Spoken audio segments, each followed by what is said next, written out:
Éxtasis. A pesar de sus 30 años, Berta Young disfrutaba aún de instantes como este en que quería correr en vez de caminar, bailar dando saltitos arriba y abajo en la acera, lanzar un aro, tirar algo al aire y volver a tomarlo, o quedarse quieta y reírse de nada, sencillamente de nada. ¿Qué puede hacer una cuando se tienen 30 años?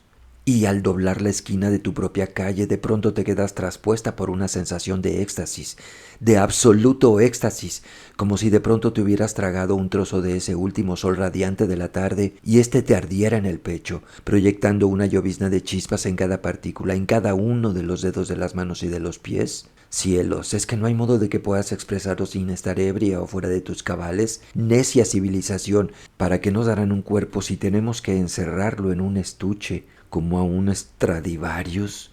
No, esto del Stradivarius no es precisamente lo que quiero decir, pensó mientras corría escaleras arriba, rebuscaba las llaves dentro del bolso, las había olvidado como siempre, y hacía ruido en el buzón.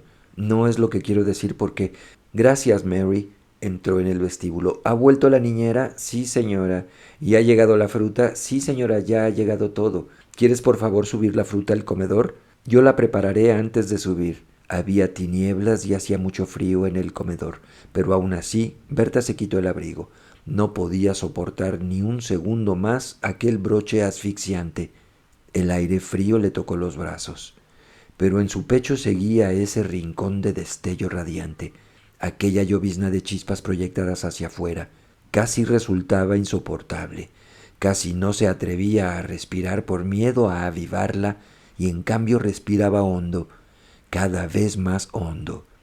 Casi no se atrevía a mirar el frío espejo, pero miró y eso la convirtió de nuevo en mujer, una mujer radiante, con labios sonrientes y temblorosos, con grandes ojos oscuros y un aire de estar escuchando, de estar esperando que algo maravilloso pasara, algo que sabía que pasaría con toda seguridad.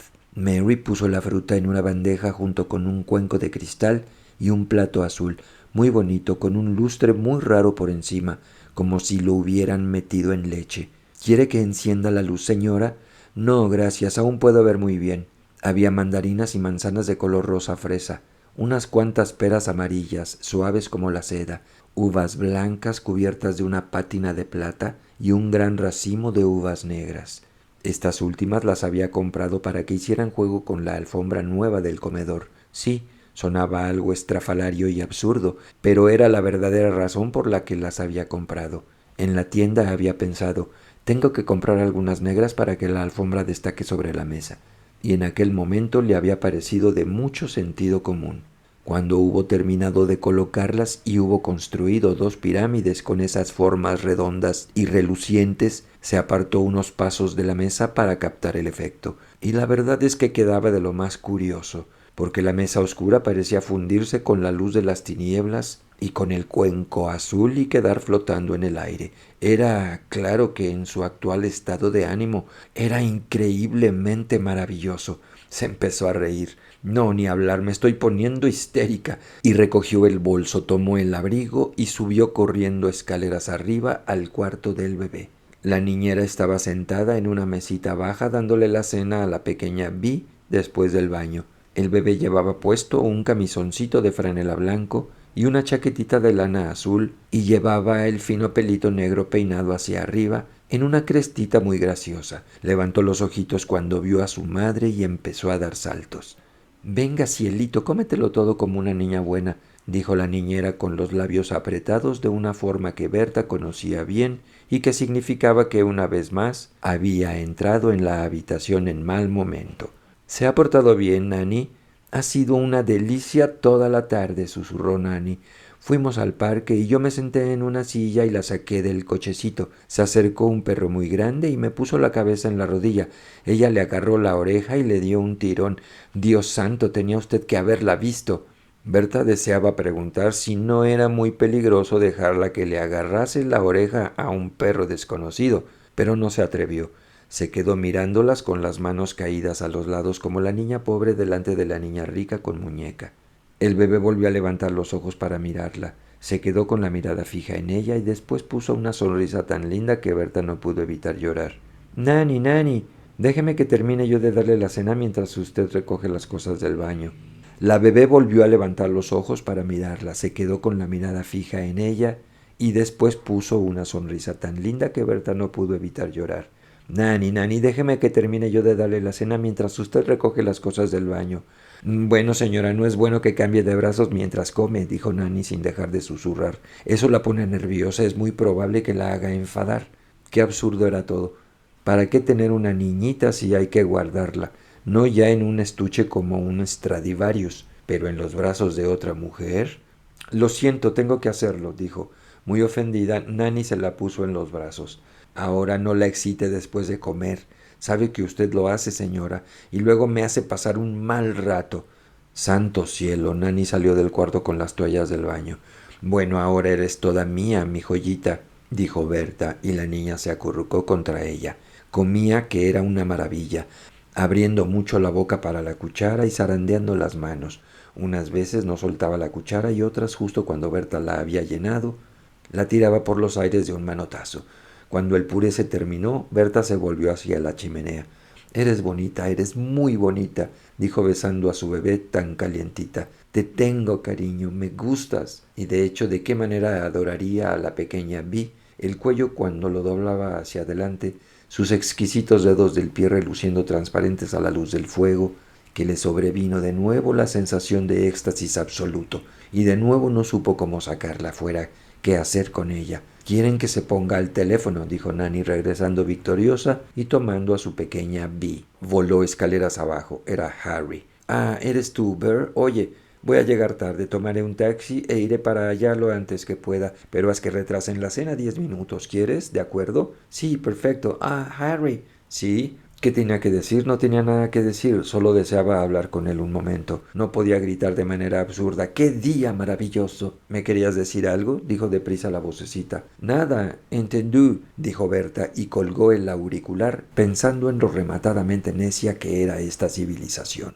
Tenían invitados a cenar el señor Norman Knight y su esposa, una pareja de gran renombre, él a punto de abrir un teatro y ella terriblemente interesada en la decoración de interiores. Un hombre joven, Eddie Warren, que acababa de publicar un librito de poemas y al que todo el mundo quería invitar a cenar. Y un descubrimiento de Berta llamada Pearl Fulton. Lo que hacía la señorita Fulton, Berta no lo sabía.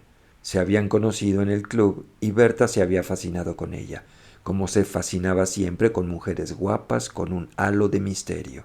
El morbo fue que aunque habían salido juntas y habían quedado muchas veces y en realidad habían hablado, Berta no había logrado aún captarla. Hasta cierto punto la señora Fulton era misteriosamente, maravillosamente franca, pero el cierto punto había pasado y ella no había logrado ir más allá. ¿Habría algo más allá? Harry dijo. No, se inclinó a tacharla más bien de aburrida y fría como todas las rubias con un toque quizás de anemia cerebral, dijo él, pero Berta no estaba de acuerdo con él, aún no, de ninguna forma. No, ese modo que tiene de sentarse con la cabeza un poco ladeada y sonriendo, esconde algo, Harry, y tengo que averiguar qué es ese algo. Lo más probable es que esconda un buen estómago, había respondido Harry. No dejaba de adelantarse a Berta con respuestas de ese tipo. Un hígado helado, preciosa. O simples gases, o puede que esté enferma del riñón. Por alguna extraña razón a Berta le gustaba eso y casi lo admiraba muchísimo en él. Entró en el salón y encendió el fuego. Después, recogiendo uno por uno los cojines que Mary había colocado con tanto cuidado, los volvió a lanzar sobre las sillas y los sofás. Aquello marcaba la diferencia. La estancia recobró la vida en un santiamén. Cuando estaba a punto de lanzar el último, se sorprendió a sí misma abrazándolo de repente, apasionadamente, apasionadamente. Pero aquello no apagó la llama de su pecho.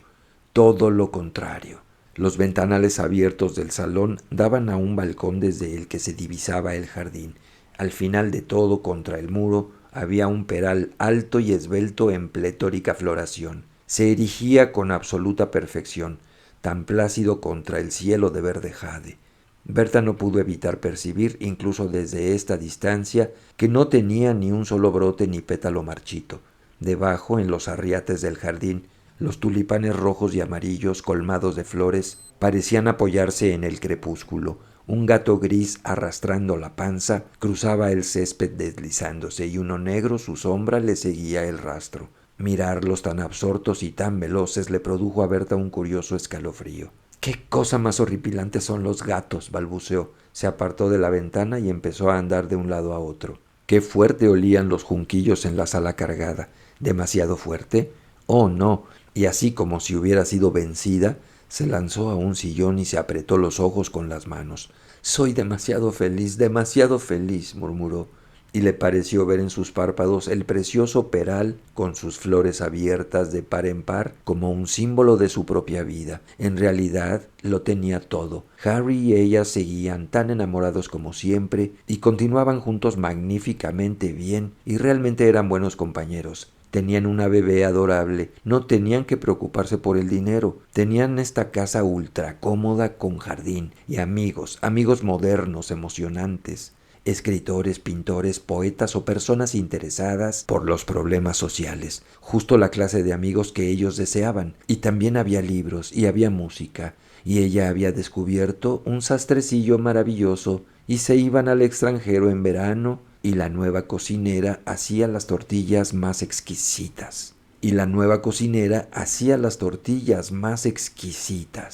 «¡Qué absurda soy! ¡Absurda!». Se incorporó, pero se sintió algo mareada, algo ebria. Debía ser primavera. Sí, era primavera. En ese mismo instante estaba tan cansada que no podía arrastrarse escaleras arriba para vestirse. Un vestido blanco, un collar de cuentas de jade, zapatos y medias verdes. No era de repente. Había pensado en este conjunto horas antes de detenerse ante la ventana del salón. Los pétalos le restallaron levemente al entrar en el vestíbulo. Besó a la señora de Norman Knight, que se estaba quitando el más divertido de los abrigos naranja, con una procesión de monos negros que daba la vuelta al dobladillo y subía hasta las solapas. ¿Por qué? ¿Por qué? ¿Por qué será tan aburrida la clase media, tan absolutamente carente de sentido del humor? Querida, estoy aquí solo de chiripa. Y Norman es la chiripa protectora, porque mis queridos monitos levantaron tal revuelo en el tren que éste se convirtió en un solo hombre, que no hacía más que comerme con los ojos. No se reían, no lo encontraban divertido, lo cual me hubiera encantado, no, solo se quedaban mirando y me traspasaban de arriba abajo con la mirada. Pero lo máximo, dijo Norman ajustándose en el ojo un gran monóculo con la montura de concha de tortuga, no te importará que te cuente esto, Cara, ¿no? En casa y entre amigos se llamaban entre ellos Cara y Jetta. El colmo fue cuando ella, que ya estaba más que harta, se volvió hacia la mujer que tenía al lado y le dijo: «¿Nunca ha visto usted nunca un mono?». «Vaya que sí», la señora de Norman Knight se unió a la risa. ¿No fue también aquello el colmo de los colmos? Y una cosa más divertida todavía era que ahora que no tenía el abrigo puesto, era igualita que un mono muy inteligente que hasta había confeccionado aquel vestido de seda amarilla a partir de restos de cáscara de banana, y sus pendientes de ámbar parecían pequeños maníes colgando. «Va a ser un otoño triste, muy triste», dijo Jetta parándose delante del cochecito de pequeña Vi, cuando un cochecito entra en el vestíbulo y dejó en el aire el resto del dicho. Sonó el timbre. Era Eddie Warren, flaco y pálido como de costumbre y en estado de extrema ansiedad. «¿Es esta la casa o no lo es?», suplicó. «Pues creo que sí, espero que sí», dijo Berta vivaracha. «He tenido una experiencia tan espantosa con un taxista. Era de lo más siniestro. No conseguía hacer que parara. Mientras más le tocaba y más le avisaba, más rápido iba, y aquel adefesio de cabeza achatada, abrazado a aquel volante diminuto, se estremeció y se quitó una larguísima bufanda de seda blanca. Berta se percató de que sus calcetines eran blancos también. «¡Qué rico! ¡Pero qué espanto!», exclamó ella. «Y tanto que lo fue», dijo Eddie siguiéndola hasta el comedor. «Ya me vi recorriendo la eternidad en un taxi intemporal». Conocía a los señores de Norman Knight. De hecho, estaba a punto de componer una obra de teatro para N.K. cuando lograra terminar el proyecto de teatro. «¿Y bien, Warren? ¿Cómo va la obra?», dijo Norman Knight, dejando caer el monóculo y dándole su tiempo al ojo para subir a la superficie antes de volver a comprimirlo tras la lente. Y la señora de Norman Knight: «Ah, señor Warren, qué calcetines tan alegres». «Cuánto me alegro que le gusten», dijo él mirándose los pies. «Parece que se han vuelto mucho más blancos desde que salió la luna». Y volvió su joven rostro flaco y afligido hacia Berta. Es que hay luna, ¿sabe? Ella quiso gritar, sin duda alguna y tan a menudo, tan a menudo. La verdad es que era una persona de lo más atractiva. Y también lo era Kara, acurrucada ante el fuego con sus pieles de banana. Y también Jetta lo era, fumándose un cigarrillo y diciendo mientras tiraba la ceniza, ¿por qué se demora el esposo? Ahí está, ya. La puerta de la calle se abrió y se cerró con un ¡pam! Harry gritó, «¡Hola, gente! ¡Bajo en 5 minutos!» y lo oyeron subir corriendo las escaleras. Berta no pudo evitar sonreír. Sabía que a él le gustaba hacer las cosas a toda máquina. Después de todo, ¿qué importaban 5 minutos más? Pero él se convencía a sí mismo de que importaban más que nada en el mundo, y luego haría una entrada triunfal en el comedor con una frialdad y una seguridad en sí mismo arrolladora. Harry tenía tantas ansias de vivir. Cielos, cuánto apreciaba ella eso en él. Y su pasión por luchar, por hallar en todo lo que se le pusiera por delante una prueba más de su poder y de su bravura. También eso lo entendía, incluso cuando lo hacía parecer en alguna ocasión algo ridículo, quizás a ojos de otros que no lo conocían bien, porque había momentos en los que se precipitaba en la batalla donde no había batalla. Ella conversó y rió y se olvidó por completo, hasta que entró él tal y como ella lo había imaginado, de que Pearl Fulton aún no había aparecido. Me pregunto si la señorita Fulton se habrá olvidado. Supongo, dijo Harry. ¿Está al teléfono? Ah, acaba de llegar un taxi. Y Berta sonrió con ese airecillo de dueña que siempre adoptaba mientras sus descubrimientos femeninos eran nuevos y misteriosos. Pearl vive en los taxis. Si es así, acabará hecha una vaca, dijo Harry con frialdad, llamando a cenar con la campanilla. Grave peligro para las rubias.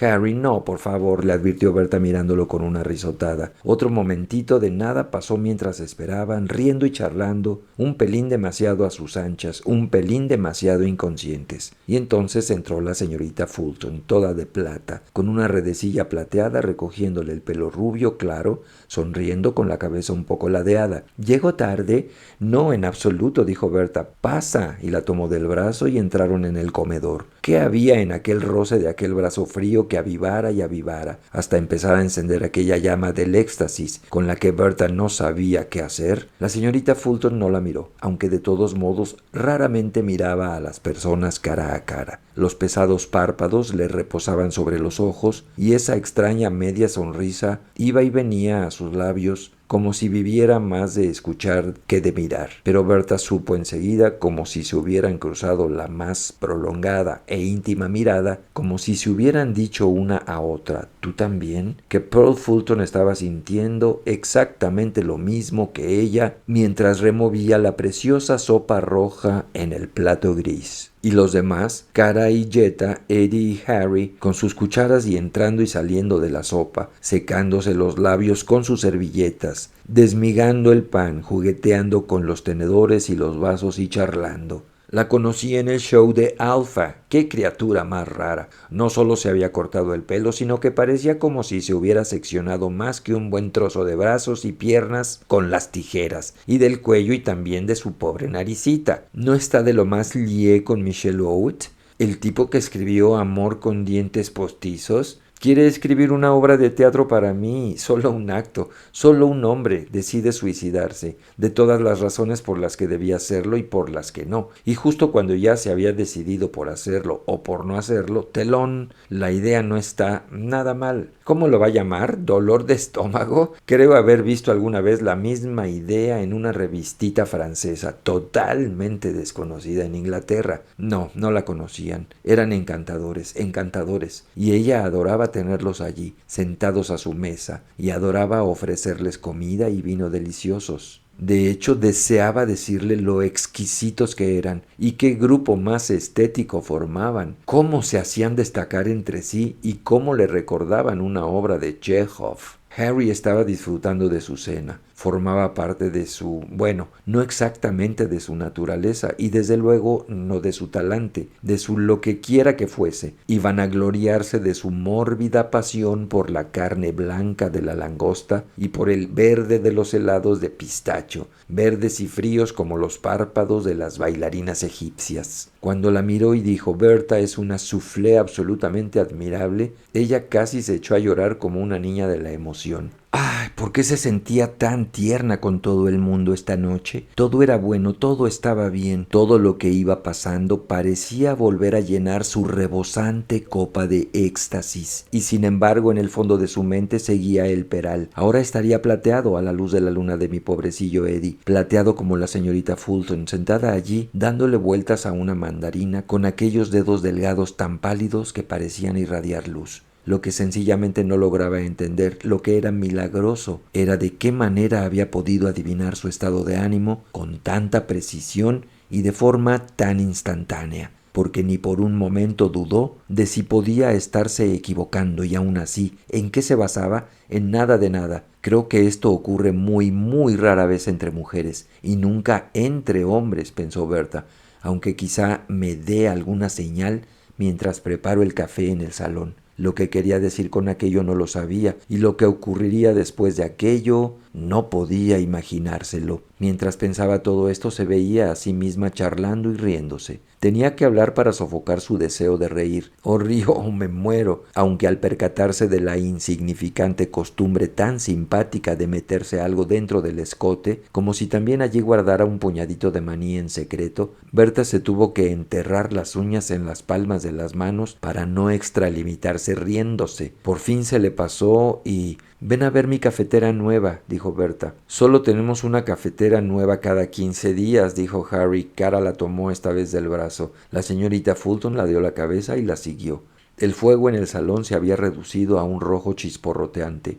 «Nido de polluelos de ave fénix», dijo Cara. «No enciendas la luz todavía, es tan hermoso», y volvió a acurrucarse junto al fuego. Siempre tenía frío. Sin su chaquetita de franela roja, claro, pensó Berta. En ese momento la señorita Fulton dio la señal. «¿Tiene usted jardín?», dijo la voz fría y aletargada. Aquello fue tan exquisito por su parte que todo lo que Berta pudo hacer fue obedecer. Atravesó la habitación, separó las cortinas y abrió aquellas ventanas tan altas. «Ahí está», exhaló, y las dos mujeres se quedaron de pie una junto a la otra mirando el esbelto árbol florecido. A pesar de estar tan quieto, parecía, como la llama de una vela, erguirse, despuntar, temblar en el aire luminoso, hacerse más y más alto mientras ellas observaban hasta tocar casi el borde de la redonda luna de plata. ¿Cuánto tiempo estuvieron allí, las dos atrapadas como quien dice en aquel círculo de luz divina, entendiéndose perfectamente entre sí? Criaturas de otro mundo y preguntándose qué hacían en este con todo ese tesoro extasiado que les ardía en el pecho y que caía de sus cabellos y de sus manos en forma de flores de plata. «Para siempre, solo un instante», y había murmurado la señorita Fulton. «Sí, exactamente eso», ¿o lo había soñado Berta? Entonces encendieron la luz y Cara hizo el café y Harry dijo: «Mi querida señora Knight, no me pregunte por mi niña, nunca la veo. No sentiré el más mínimo interés por ella hasta que tenga un amante». Y Jetta apartó el ojo del invernadero del jardín por un instante y lo volvió a poner bajo la lente, y Eddie Warren se terminó el café y soltó la taza con una cara de angustia. «Lo que quiero es ofrecerles un espectáculo a los jóvenes. Yo creo que Londres sencillamente está atiborrado de obras nobles, aún sin escribir. Lo que quiero decir es, aquí tienen el teatro, abran fuego. No sé si sabrás, querida, que voy a decorar una habitación para los Jacob Nathans. Ah, cuánto me tienta hacer un diseño de pescado frito, como los respaldos de los sillones en forma de sartenes y las cortinas de preciosas papas fritas bordadas.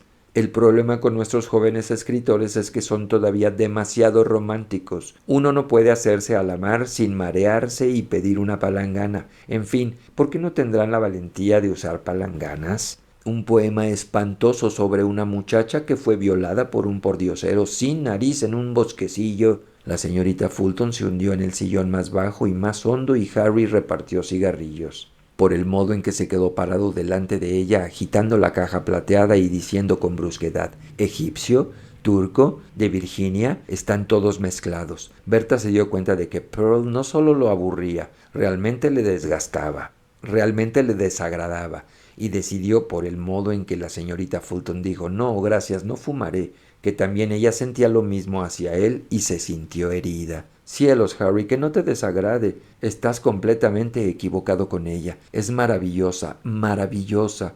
Y además, ¿cómo puedes sentir algo tan distinto por alguien que significa tantísimo para mí? Intentaré contarte esta noche, cuando estemos en la cama, lo que ha ocurrido, lo que ella y yo hemos compartido. Al oírse esas palabras, algo extraño y casi aterrador hizo Diana en la mente de Berta. Y este algo, ciego y sonriente, le dijo muy bajito: pronto se irá toda esta gente. La casa quedará tranquila, muy tranquila. Se apagarán las luces, y tú y él estarán juntos, solos en la habitación oscura, en la cálida cama. Se levantó de un salto de la silla y corrió al piano. «¡Qué pena que no toque nadie!», exclamó. «¡Qué pena que no toque nadie!». Por primera vez en su vida, Bertha Young deseaba a su marido. Sí, lo había amado. Había estado enamorada de él, claro, de otra manera la que fuera, pero exactamente de esta manera no. Y lo mismo había visto con claridad que él era diferente. Lo habían hablado tan a menudo.